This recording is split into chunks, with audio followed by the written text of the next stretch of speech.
25페이지의 제2절에 보면 재무회계 개념체계 일반 기업회계 기준이라는 게 나오는데, 자, 내용 먼저 볼게요.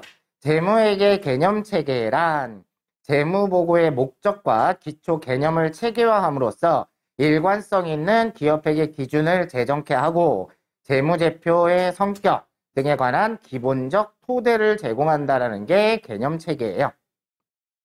근데 개념체계와 일반 기업회계 기준이 상충될 경우에는 일반 기업회계 기준이 개념체계보다 우선한다.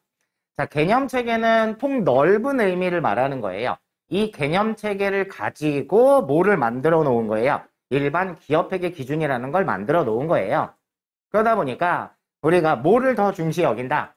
정해놓은 것들을 더 중시 여긴다. 그래서 개념체계랑 일반 기업회계 기준이 상충된다. 부딪히는 경우가 생기면 누구를 우선한다? 일반 기업회계 기준을 더 우선한다. 그 얘기입니다. 자, 재무회계 개념체계의 기본 구조를 보시면, 자, 재무보고의 목적이라는 거예요. 그러니까 재무회계를 왜 해요, 우리는? 정보 이용자들의 의사결정에 유용한 정보를 제공하기 위해서 하는 거다. 그러기 위해서는 회계 정보가 질적 특성을 가지고 있어야 된다는 얘기예요. 그래서 의사결정에 유용한 정보가 되기 위해서 회계 정보가 갖추어야 할 특성을 말하는 거예요. 이게 회계 정보의 질적 특성이라는 거고, 그걸 통해서 우리는 재무제표를 만드는 거죠. 그래서 재무제표는 기업 실체의 외부 정보 이용자에게 기업 실체에 관한 재무적 정보를 전달하는 핵심적 보고 수단이다. 자, 그래서 그 재무제표를 작성하기 위해서는 재무제표의 기본 요소의 인식 및 측정을 할 줄 알아야 된다. 되셨나요? 자, 이게 개념 체계라는 거고요. 그 안에 이제 세부적인 것들을 배워야 되는데, 자, 뭐 거기에 보면 재무보고의 목적이라든지 재무제표라든지 재무제표의 기본 요소 인식 및 측정은 여러분이 다 알고 있는 내용이고, 그래서 여러분이 아직 모르는 회계 정보의 질적 특성에 대해서 여러분이 기억을 좀 하셔야 돼요. 요게 시험 문제에 나오는 얘기고. 자, 그러면 회계 정보는 어떠한 특성을 가지고 있어야 되냐? 그래서 밑에 내용 보세요. 회계 정보의 질적 특성이란 회계 정보가 유용한 정보가 되기 위해 갖추어야 할 주요 속성을 말하는데 이해 가능성, 목적 적합성, 신뢰성 및 비교 가능성이 있다. 그래서 그 표가 나와 있는데 다른 거 안 보셔도 되고요. 거기 보면 질적 특성에 4가지가 있다라는 거예요. 이해 가능성, 말 그대로예요. 회계를 좀 배운 사람이다. 그러면 재무제표를 보고 이해할 수 있어야 된다는 얘기죠. 별 얘기 없어요. 그리고 목적에 적합해야 되고 신뢰성 있는 정보여야 되고 비교 가능성을 가지고 있어야 된다. 이 얘기인데 이해 가능성도 별 얘기 아니고 비교 가능성도 이런 식이죠. 비교 가능성 무슨 얘기예요? 우리가 재무제표를 작성을 하면 항상 단기 거와 전기 거를 같이 보여준다고 그랬죠? 비교할 수 있게끔. 그 얘기고, 그 다음에, 우리가 유가증권 시장에 상장되어 있는 회사들은 다 한국채택국제회계 기준을 선택을 하라고 그랬어요. 근데 상장되어 있는 회사 중에 다른 회사는 뭐 다른 방법을 선택하고 있다. 이러면 다른 회사와 비교할 수가 없잖아요. 그죠? 그래서 동일한 방법을 선택하고 있다라는 게 비교 가능성이에요. 그래서 비교 가능성 밑에 보시면 기간별, 이게 기간별 비교 가능성이고요. 그 다음에 똑같이 사용을 해야 된다. 기업마다 똑같이 사용한다라는 게 기업별 비교 가능성이라는 얘기예요. 되셨나요? 자, 그런데 실제로 제일 중요한 건 목적 적합성, 신뢰성. 얘가 제일 중요합니다. 자, 회계 정보는 4가지의 질적 특성을 가지고 있는데 목적 적합성하고 신뢰성 이 2가지를 주요 질적 특성이라고 얘기를 합니다. 자, 그래서 자, 회계 정보의 주요 질적 특성에는 두 가지가 있다는 겁니다. 자, 첫 번째가 목적 적합성, 그리고 신뢰성. 자, 목적 적합성은 크게 또 세 가지로 구분을 하고 있고, 신뢰성도 크게 세 가지로 구분을 하고 있어요. 그래서 여러분들이 이렇게 이해하시는 게 편해요. 우리가 재무제표를 왜 보는 사람들 입장에서 재무제표를 왜 보는 거죠, 우리가? 어떤 A라는 회사의 재무제표를 보는 거야. 왜 보죠? 이 회사에 투자하려는 거잖아요. 그죠?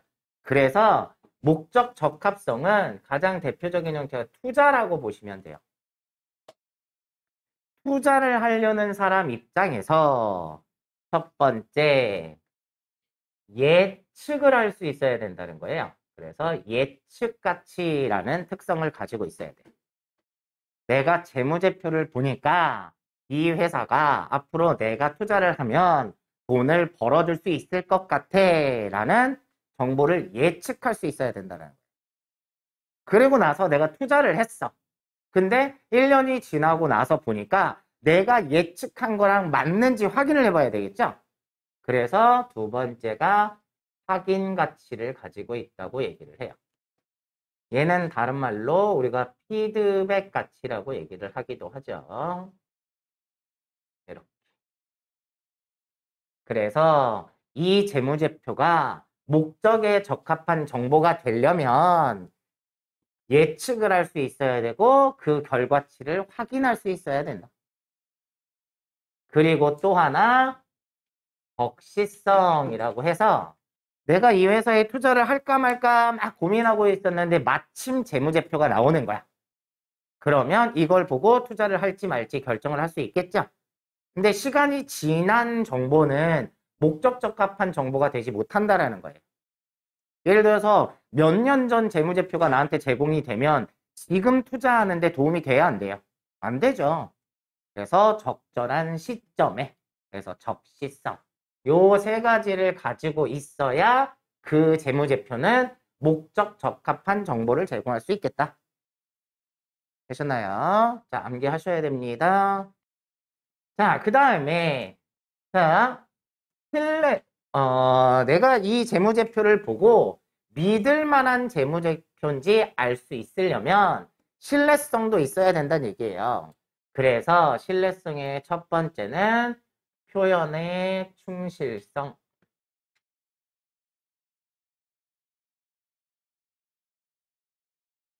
충실한 표현을 해줘야 된다. 여러분들 안 쓰셔도 돼요. 교재에는 다 있어요. 자, 재무제표에다 데이터를 표시를 할 때는 충실하게 표현을 해줘야 된다. 그 얘기고요. 그래야 믿을 만한 정보가 되겠다. 그 다음에 검증 가능성이라는 게 있어요. 자, 다른 회사랑 비교를 했을 때 예를 들어서 우리 회사랑 같은 업종에 있는 10개의 회사들이 다 선입선출법을 쓰고 있어요. 예를 들어서. 근데 우리 회사만, 한 개의 회사만 후입선출법을 쓰고 있는 거예요. 자, 이러한 경우라면 누가 맞다라고 보는 거예요? 얘가 맞다라고 보는 거죠. 그래서 회계 처리함에 있어서 방법을 선택을 할 때는 대중적인 거, 그걸 선택을 해줘야 된다. 그 얘기입니다. 자, 그래서 뭐 내용은 그렇게 나와 있어요. 밑에 27페이지 니은에 보시면 검증 가능성, 다수의 독립적인 측정자가 동일한 경제적 사건이나 거래에 대하여 동일한 측정 방법을 적용한다면 유사한 결론에 도달할 수 있어야 함을 의미한다. 무슨 뜻인지 이해되시죠? 자, 그 다음에 세 번째 특성이 중립성이라는 겁니다. 중립성. 자, 중립성은 말 그대로 어느 한쪽에 치우치지 말라는 얘기예요. 대표적인 예로 이런 게 있어요. 회사에서 재무제표를 내놓잖아요. 그러면 외부 감사를 한다. 그러면 공인회계사가 왜 감사를 해요? 근데 이 공인회계사가 감사를 할 때 회사 편을 들어서도 안 되고 투자자 편을 들어서도 안 된다라는 거예요. 누구 한쪽 편을 들게 되면은 그 정보는 신뢰성을 잃을 수 있다. 이런 뜻이거든요. 내용 보세요. 그래서 디귿에 보시면 중립성, 회계 정보가 신뢰성을 갖기 위해서는 한쪽에 치우침 없이 중립적이어야 한다는 속성으로 회계 정보가 특정 이용자에게 치우치거나 편견을 내포해서는 안 된다는 것을 의미한다. 이 얘기입니다. 자, 그러면 이런 것들을 지켜줘야지 믿을 만한 정보가 되겠다. 되셨나요? 그런데 문제가 있어요. 얘네 둘 사이에는요, 항상 상충관계가 생길 수 있다고 보는 거예요. 부딪혀요. 목적 적합성을 높이려면 신뢰성이 떨어지고요.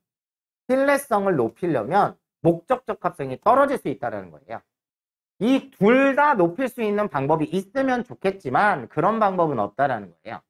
그래서 얘네 둘 질적 특성 간에는 상충관계가 일어난다는 얘기를 해요. 그래서 회사는 둘 중에 하나를 높일 수 있는 방법을 선택을 해줘야 된다는 거예요.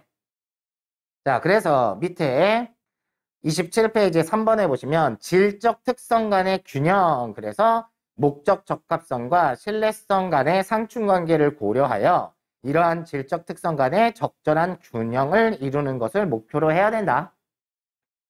그래서 밑에 비교를 해놓은 거예요. 예시. 자, 자산을 측정을 할 때요.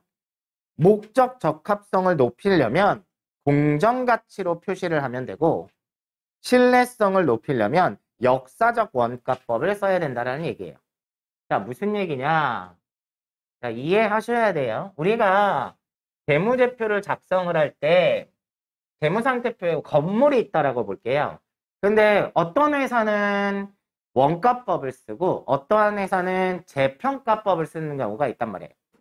그러면 자, 우리가 건물을 좀 그 얘기 해볼게요. 건물을 내가 11년에 회사를 차리면서 1억 주고 샀어요. 그런데 2020년 현재 시가를 알아봤더니 얘가 10억이란 말이에요. 그러면 이 건물을 재무상태표에 쓸 때 건물을 1억이라고 쓰는 회사는 원가법을 쓰는 거고 그 다음에 원가 모형이라고도 해요. 원가 모형. 건물을 10억이라고 쓰는 걸 재평가 모형이라고 한단 말이에요. 근데 어떤 회사는 1억으로 쓰기도 하고 어떤 회사는 10억으로 쓰기도 한다라는 거예요. 그럼 회사마다 차이가 있을 수 있다는 얘기예요. 우리 회사는 아무래도 목적 적합성을 좀 높이는 게 좋을 것 같아. 그러면 10억이라고 쓸 거예요. 그러면 자산이 되게 많아 보이잖아요. 그렇죠? 근데 그러면 예를 들어서 어떤 회사에서 봤을 때 1억에서 10억으로 올랐으니까 9억을 번 것처럼 보이잖아요. 그죠? 그러면 이 회사 돈 잘 버네. 그럼 투자를 해야 되겠다. 이런 결정을 내릴 수 있겠죠. 근데 실제로 9억이 버는 건 아니잖아요. 그러니까 신뢰성을 높이려면 1억이라고 써야 된다는 거예요. 말 뜻이 이해가 되시나요? 그런 뜻이고 두 번째, 손익을 인식할 때 목적 적합성을 높이려면 발생주의를 선택하고 신뢰성을 높이려면 현금주의를 써야 된다. 여러분, 대표적인 분식회계가 뭐예요? 나쁜 거죠? 돈을 많이 번 것처럼 속이는 건데 대표적인 분식회계를 어떤 식으로 하냐면 1월부터 예를 들어서 1월 1일부터 운영을 쭉 한 거예요. 근데 한 10월쯤 됐는데 10월 정도가 됐는데 우리 회사에 수익이 너무 적은 거야. 그러면 매출을 늘릴 수 있는 방법이 있죠? 어떻게 늘리면 돼요?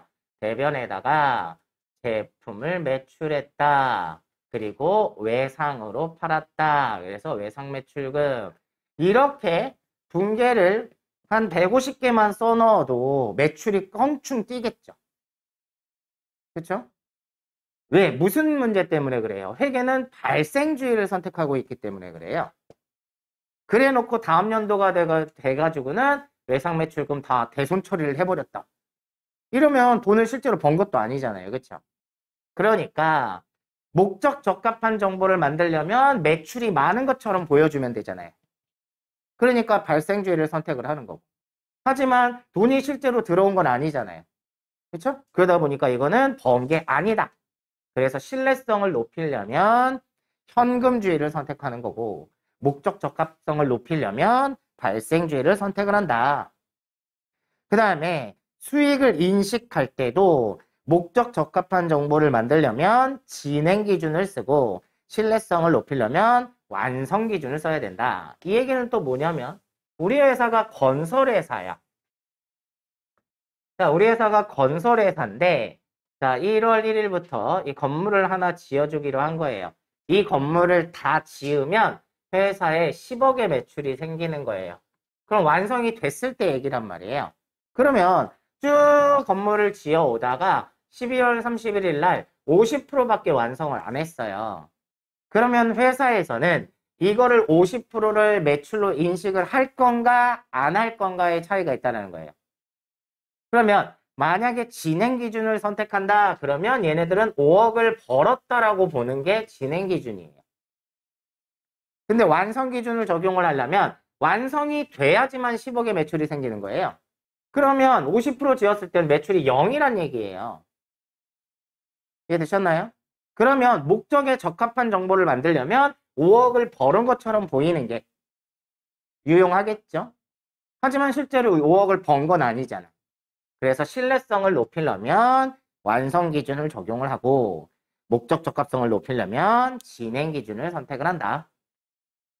되셨나요? 자, 그 다음에 재무 보고를 할 때 이 적시성에 대한 얘기거든요. 그래서 목적 적합성을 높이려면 자주 보여주는 게 좋아요. 그래서 중간 보고서 반기 재무제표를 보여주든지 분기로 보여주든지.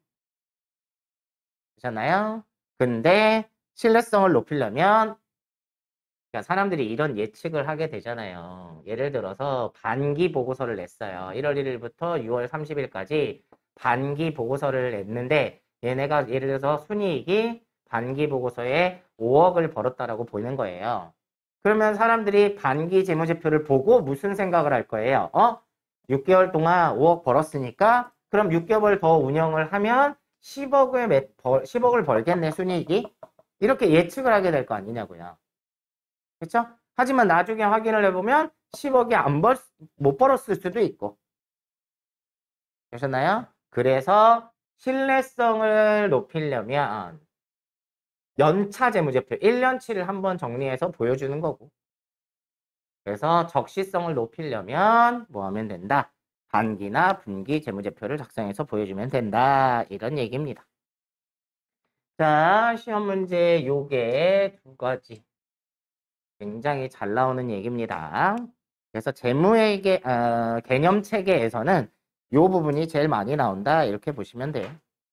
자, 그 내용을 26페이지부터 27페이지까지 설명을 드린 거고요. 한 장 넘어가 보세요.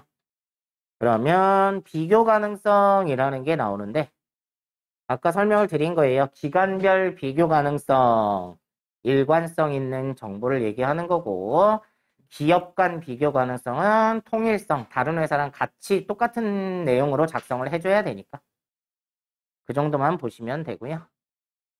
자, 그 다음에 4번에 보시면 회계 정보의 제약 요인이 있어요. 1번 효익과 원가 간의 균형. 자, 회계 정보가 정보 제공에 소요되는 비용이 그 효익을 초과한다면 그러한 정보 제공은 정당화될 수 없다. 효익보다 비용이 더 크다. 재무제표를 제공함에 있어서 생기는 효익보다 비용이 더 많이 발생하면 그거는 정당화될 수 없다는 얘기죠. 그 다음에 2번에 중요성이라는 게 나와요. 이거는 예전에 그 얘기했어요. 어떤 회사는 소모품으로 자산으로 처리하는 회사도 있고 어떤 회사는 소모품 B로 하는 회사도 있다고 그랬죠? 그게 무슨 차이예요? 중요하냐? 그러지 않냐? 그 차이라는 거예요. 자, 그 내용이에요. 그래서 중요성이란 특정 회계 정보가 정보 이용자의 의사결정에 영향을 미치는 정도를 얘기한다. 자, 특정 정보가 생략되거나 잘못 표시될 경우에 정보 이용자의 판단이나 의사결정에 영향을 미칠 수 있다면 그 정보는 중요한 것이다.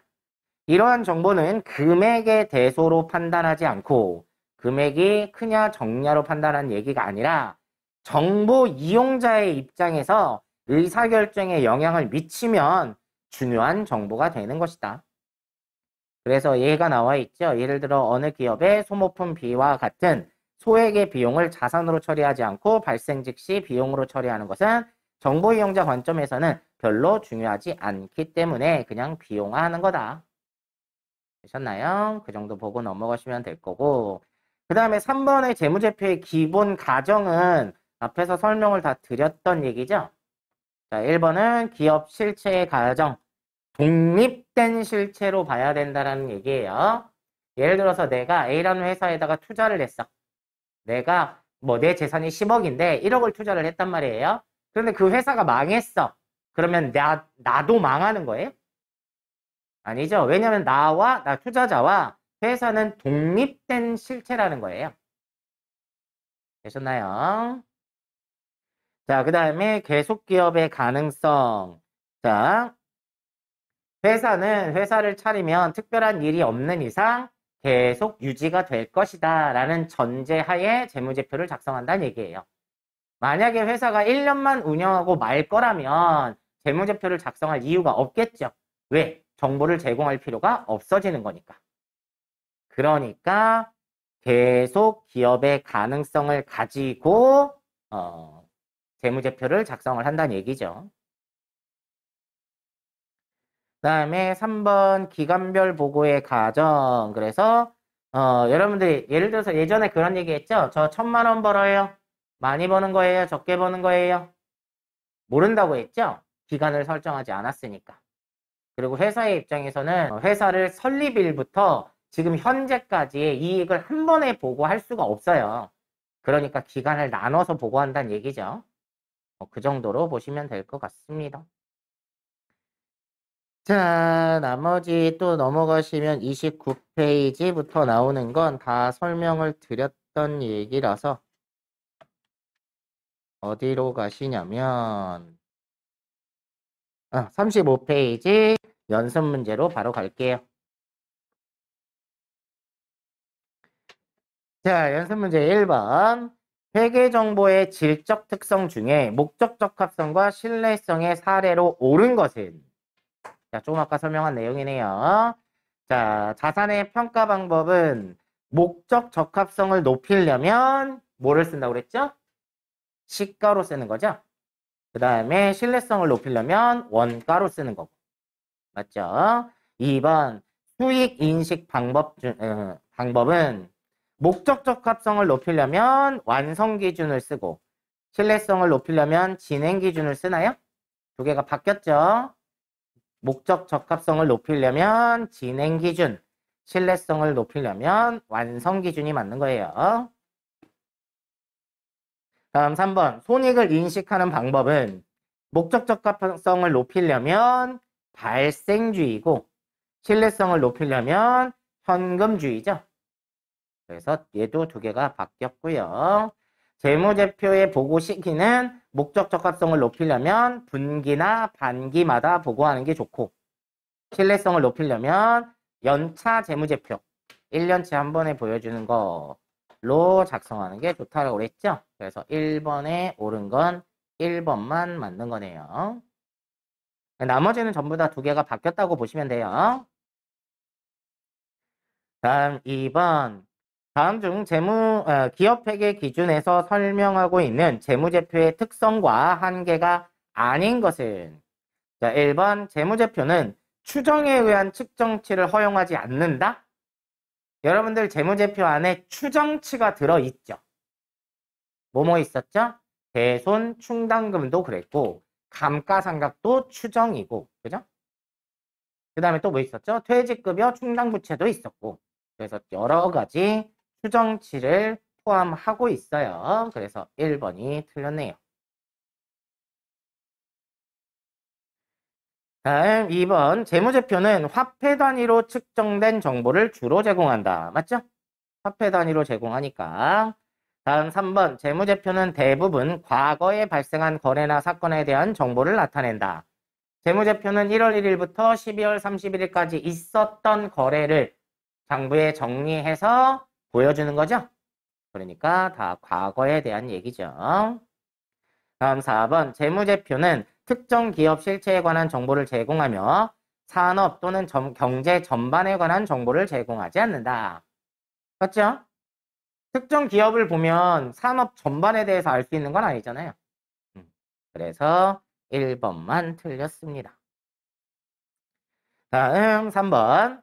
다음 중 재무상태표에 대한 기업회계 기준서의 내용으로 틀린 것은?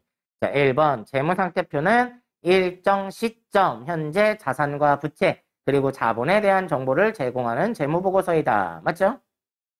2번 재무상태표에 나타난 자산과 부액의 가액만으로 기업 실체의 가치를 직접 평가할 수 있어요?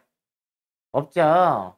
자, 대표적인 게 그런 거예요. 삼성 같은 경우에는 재무제표에다가 뭘 안 넣어요? 브랜드 가치를 안 넣잖아요. 그쵸? 근데 삼성의 브랜드 가치는 어마어마하죠? 그런 얘기입니다. 그래서 재무상태표에 나타난 자산 부채만으로 그 회사를 평가할 수가 없다. 그래서 2번이 틀렸고요. 3번. 불확실성이나 비용 대 효익의 고려 등으로 인해 재무상태표는 모든 자산과 부채를 나타내지 않을 수도 있다. 맞죠? 다음 4번. 재무상태표는 정보 이용자들이 기업 실체의 유동성, 재무적 탄력성, 수익성과 위험 등을 평가하는데 유용한 정보를 제공해야 된다. 맞죠? 그래서 2번이 틀렸다는 얘기입니다. 다음 4번이요. 다음은 재무제표의 작성과 관련된 설명이다. 올바르지 못한 것은 1번 자산, 부채 및 자본은 총액에 의하여 기재함을 원칙으로 하고 자산의 항목과 부채 또는 자본의 항목을 상기함으로써 그 전부 또는 일부를 재무상태표에서 제외해서는 아니 된다. 자, 무슨 얘기였죠? 내가 총액주의에 의해서 작성하라고 그랬어요. 내가 A라는 기업체랑 뭐 이렇게 있으면 얘가 얘한테 줘야 할 외상 매입금이 있고 얘한테 받아야 될 외상 매출금이 있다. 외상 매입금이 10,000원이 있고 외상 매출금이 2,000원이 있다. 그러면 이걸 상계를 해서 외상 매입금만 8,000원이 있다. 이렇게 표시하지 말라는 거죠.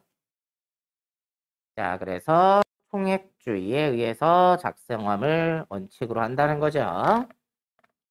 다음 2번. 모든 수익과 비용은 그것이 발생한 기간에 정당하게 배분되도록 처리해야 된다.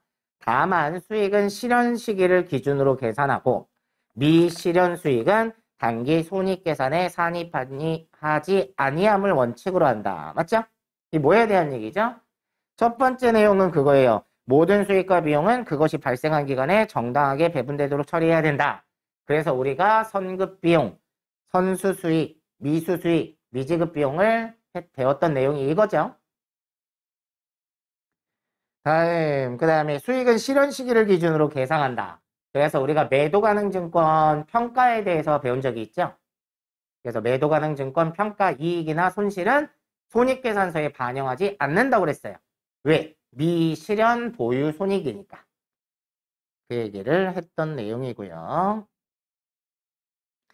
다음 3번. 이익잉여금 처분계산서는 자본금과 이익잉여금의 처분 사항을 명확히 보고하기 위하여 자본금과 이익잉여금의 총 변동 사항을 표시해야 된다. 이익잉여금 처분 계산서에는 이익잉여금의 처분 내용만 들어있는 거예요. 자본의 변동은 어디에? 자본 변동표에다가 표시를 해주죠. 그래서 3번이 틀렸다는 얘기입니다. 자본금의 변동사항은 자본 변동표라는 걸 작성을 해요. 다음 4번. 자산과 부채는 1년을 기준으로 하여 유동자산 또는 비유동자산, 유동부채 또는 비유동부채로 구분하는 것을 원칙으로 한다. 맞죠? 자, 그래서 4번에는 3번이 틀렸습니다. 다음 5번. 재무제표의 작성 책임과 공정한 표시에 관한 설명 중 틀린 것은 1번 재무제표는 재무상태, 경영성과, 현금 흐름 및 자본 변동을 공정하게 표시해야 된다. 맞고요. 2번 기업 회계 기준에 따라 적정하게 작성된 재무제표는 공정하게 표시된 재무제표로 본다. 맞는 얘기고요. 3번 재무제표가 기업 회계 기준에 따라 작성된 경우에는 그러한 사실을 주석으로 기재해야 한다. 예전에 그런 얘기 했죠. 주석에 뭐가 들어가느냐. 그래서 본 재무제표는 일반 기업 회계 기준에 의하여 작성되었습니다. 또는 본 재무제표는 한국재택국제회계 기준에 의해서 작성됐습니다. 이런 것들을 기재해줘야 된다는 얘기죠. 4번 재무제표의 작성과 표시에 대한 책임은 대주주와 경영자에게 있어요. 주주가 뭘 알아서, 그죠? 그래서 누가 책임이 있다고 그랬어요? 경영자에 있다 이랬었죠. 이거 전산회계 1급 문제 풀 때도 틀린 것은 그래서 뭐 회계 담당자에게 있다 이런 얘기한 적 있죠. 그래서 5번에는 4번이 틀렸습니다. 다음 6번 역사적 원가주의의 근거에 속하지 않는 것은 자 역사적 원가주의가 무슨 얘기죠? 원가법을 얘기하는 거예요. 재무제표 작성할 때 우리가 아까 건물을 우리 시작할 때 1억 주고 샀는데 현재 시가가 10억이야. 그러면 1억으로 쓰겠다라는 게 역사적 원가주의란 말이에요. 자 그러면 근거에 속하지 않는 거 1번 회계정보의 적시성이 높아지나요? 적시성은 떨어지겠죠. 왜? 현재 가격으로 쓰는 게 아니니까. 그래서 1번이 옳지 않은 거고요. 2번 미실현 이익을 계상을 방지할 수 있다. 맞죠?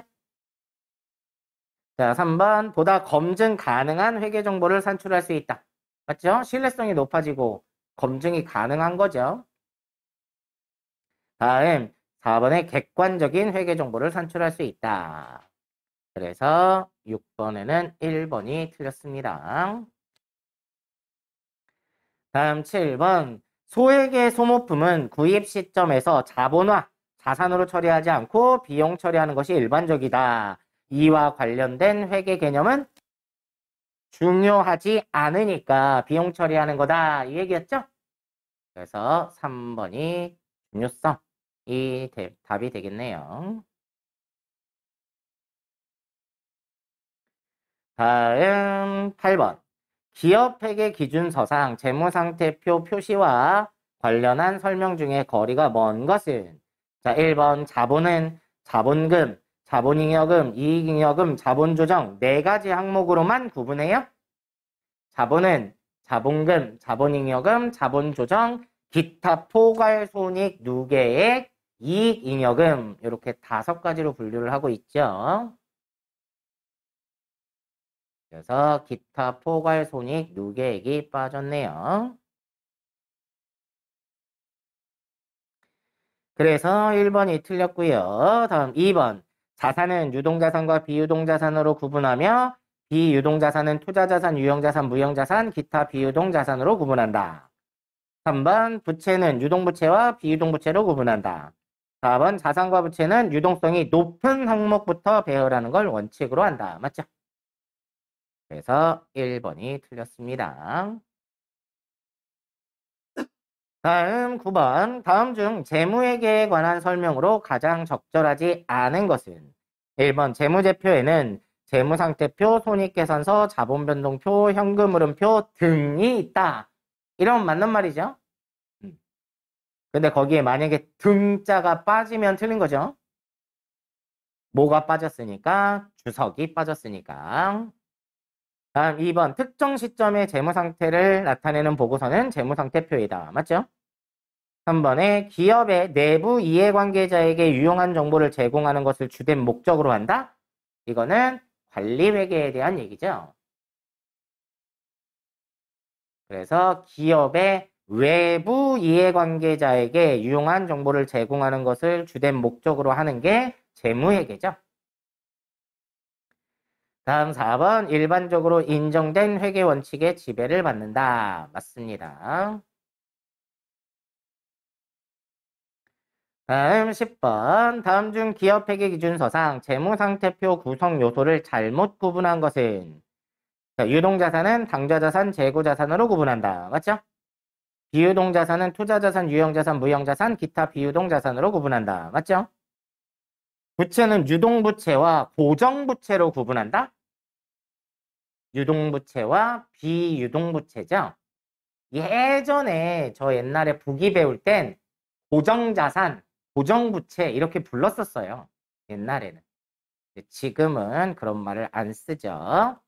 그래서 3번이 틀렸다는 얘기입니다. 4번에 자본은 자본금, 자본잉여금, 자본조정, 기타 포괄손익 누계액 및 이익잉여금 또는 결손금으로 구분한다. 맞죠? 좀 전에 설명한 내용이고. 다음 11번. 다음 중 회계상 보수주의의 예로서 가장 거리가 먼 것은?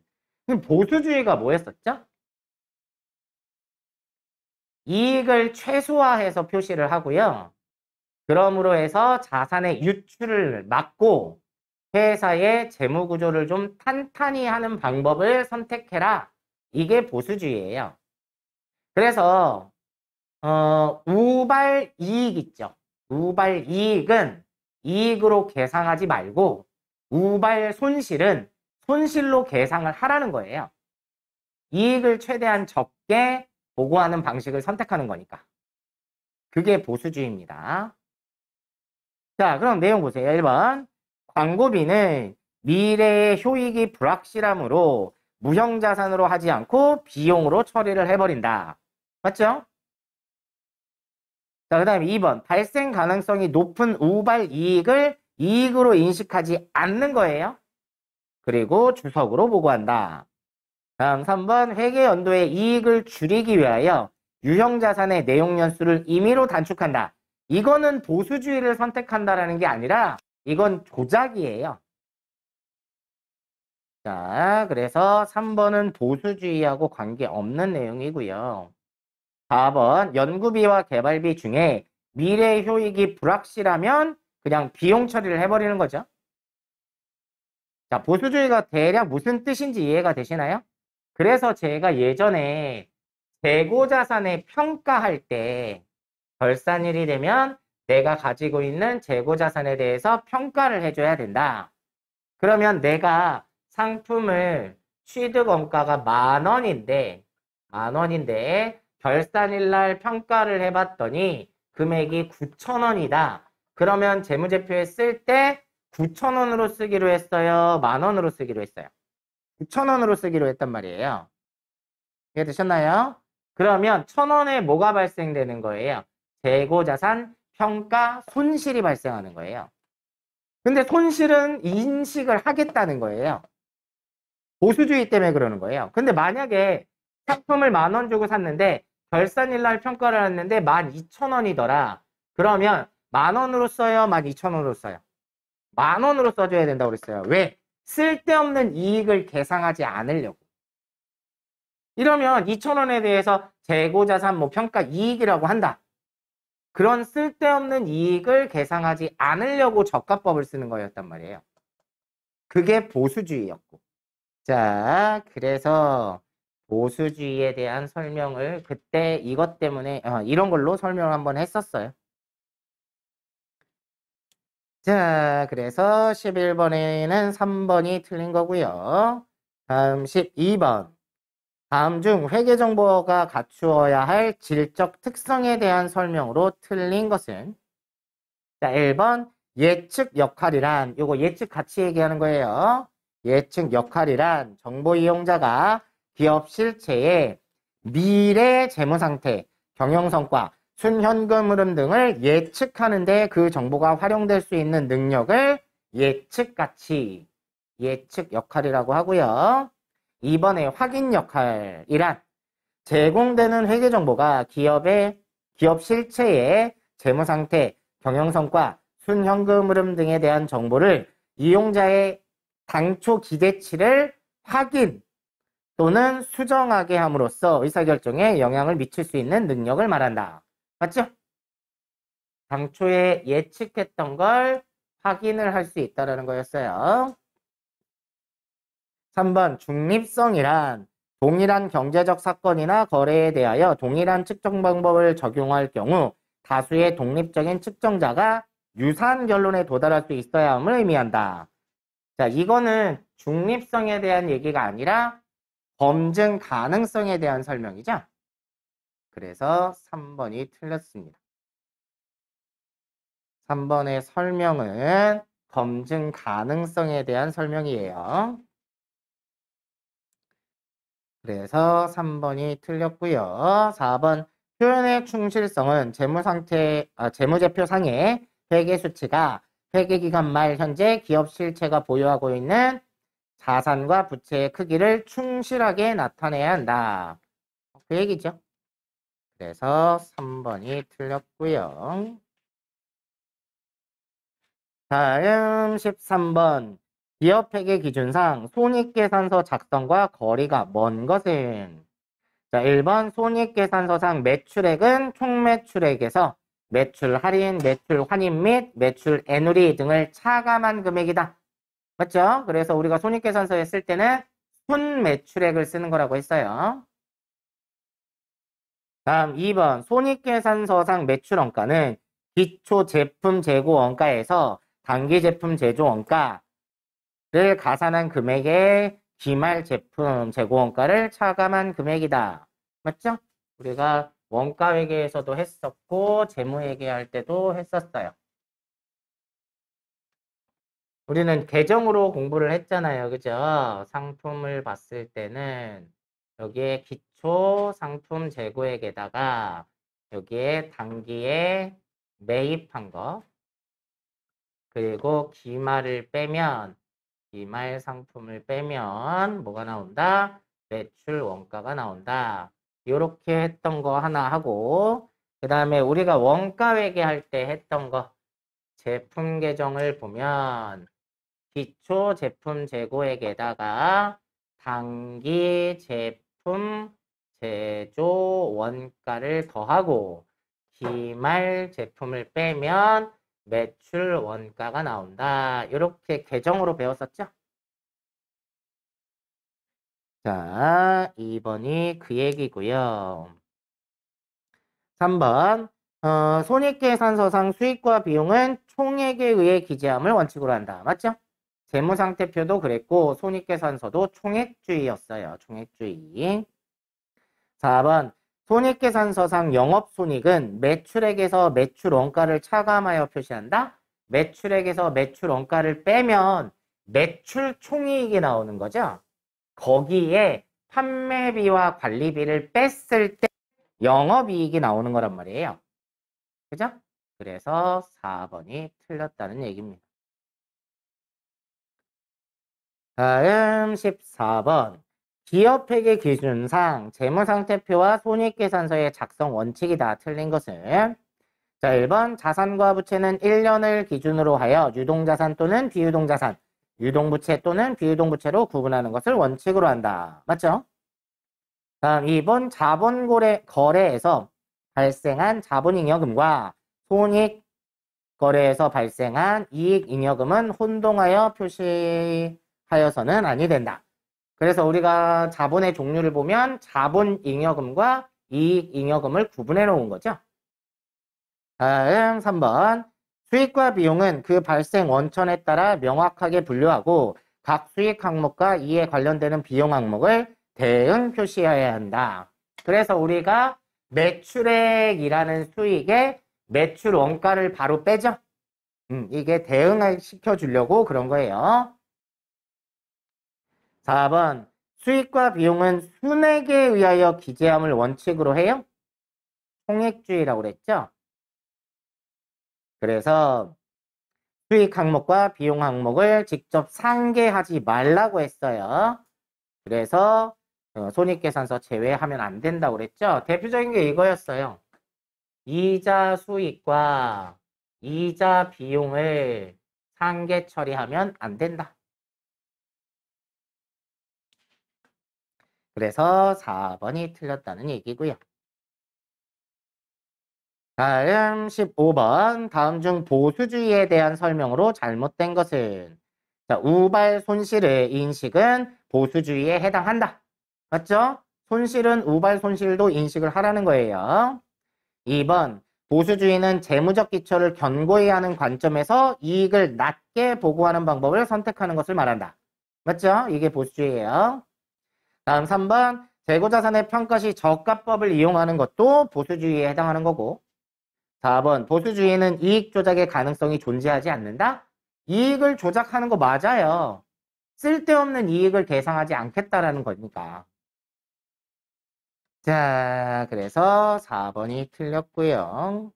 다음 16번. 재무제표의 질적 특성인 신뢰성에 대한 내용이 아닌 것은?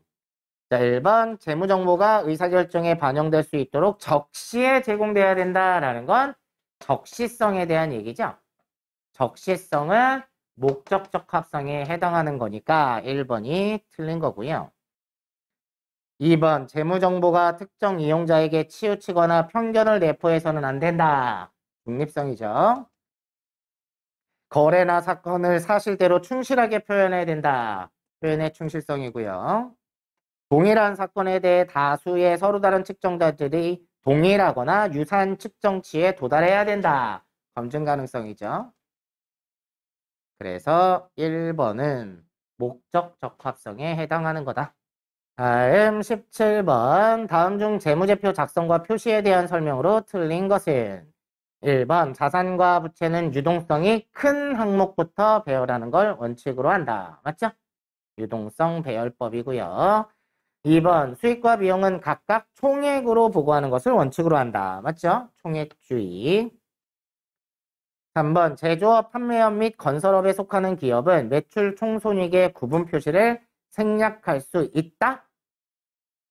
자, 제조업의 경우에는 매출액에서 매출원가를 빼면 매출 총이익이 나온다. 이걸 안 해도 된다는 얘기냐고요. 해야 되는 거죠. 근데 금융업 같은 경우에는 매출 총손익을 생략할 수 있다라는 거예요. 얘네는 매출원가의 개념이 없잖아요. 되셨나요? 자, 그래서 3번이 틀렸습니다. 다음 4번. 자산과 부채는 원칙적으로 상기하여 표시하지 않는다. 그죠? 총액주의라고 했으니까. 그래서 3번이 틀렸고요. 18번. 다음 중 재무회계 개념체계에 따른 재무보고의 목적에 해당하지 않는 것은? 자, 1번. 기업 근로자의 근로성과 평가에 유용한 정보의 제공이에요? 재무회계가요? 아니죠. 1번이 틀린 거고. 2번. 미래 현금 흐름을 예측하는 데 유용한 정보를 제공한다. 투자 및 신용 의사결정에 유용한 정보를 제공한다. 경영자의 수탁 책임과 평가에 유용한 정보를 제공한다. 맞죠? 그래서 18번에는 1번이 답이 됩니다.